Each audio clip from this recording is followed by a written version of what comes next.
Il y a quelque temps, j'ai eu une patiente qui est venue dans mon cabinet et qui était vraiment pas bien du tout, angoissée, stressée,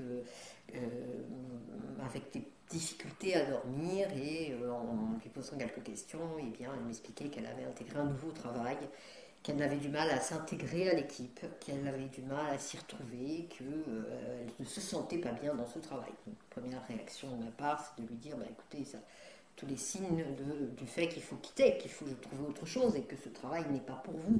Parce qu'il est évident que quand on se lève angoissé le matin à l'idée de travailler ou qu'on vit des choses difficiles ou qu'on est mal à son travail, eh bien ce sont les signes que ce travail n'est plus pour nous, on n'y trouve plus son compte, on change. Donc peut-être que ce travail n'est plus en adéquation avec qui on est et on a besoin de le quitter, de trouver autre chose. Sauf que cette personne a eu ce poste par l'intermédiaire d'une dame qui a accepté de lui faire confiance, de lui donner sa chance, etc. Donc, grosse culpabilité, je ne peux pas lui faire ça, je ne peux pas quitter, mais le résultat, c'est que elle va de plus en plus mal, elle abîme sa santé physique, psychique, et ça n'est pas une solution. Alors, j'ai envie de faire une petite vidéo là-dessus. On doit toujours penser à soi, parce que de toute façon, si on n'est pas bien, on ne donnera pas le meilleur de soi. On a le droit de changer d'avis, on a le droit de vouloir être attentif à ses besoins et à son mal-être et de faire en sorte ce qu'il faut pour corriger tout ça de manière à retrouver un équilibre. Si la personne en face n'est pas capable de le comprendre, eh bien, c'est qu'elle n'est pas dans le cœur. Quand on propose un poste à quelqu'un, on n'attend pas qu'il soit redevable envers nous et qu'il assume toutes sortes de choses. Le but étant de mettre en contact des personnes avec d'autres personnes. Donc je culpabilise, non. J'ai eu le cas aussi avec mes proches, avec mes enfants, cette culpabilité de se dire oui mais voilà j'ai accepté le poste puis finalement je dis non.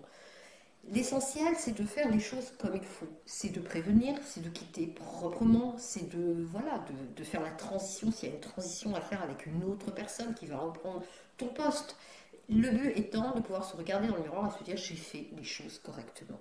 Mais n'entre pas dans cette culpabilité, dans cette obligation, dans ce côté redevable envers quelqu'un. C'est une prise de pouvoir que l'autre a sur toi.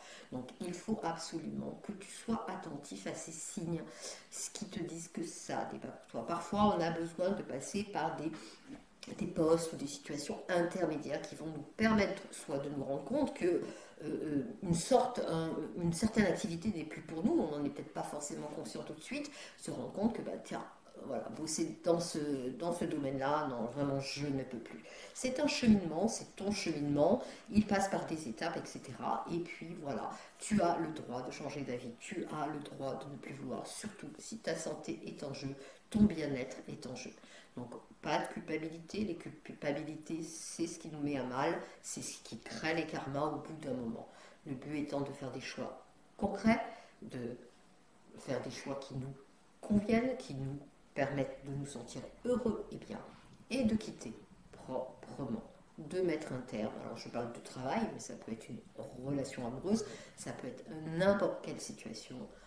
On parle, on explique, on dit pourquoi, on prévient, on agit et on fait en sorte que la personne en face de nous ne se retrouve pas dans la douleur, dans une difficulté quelconque.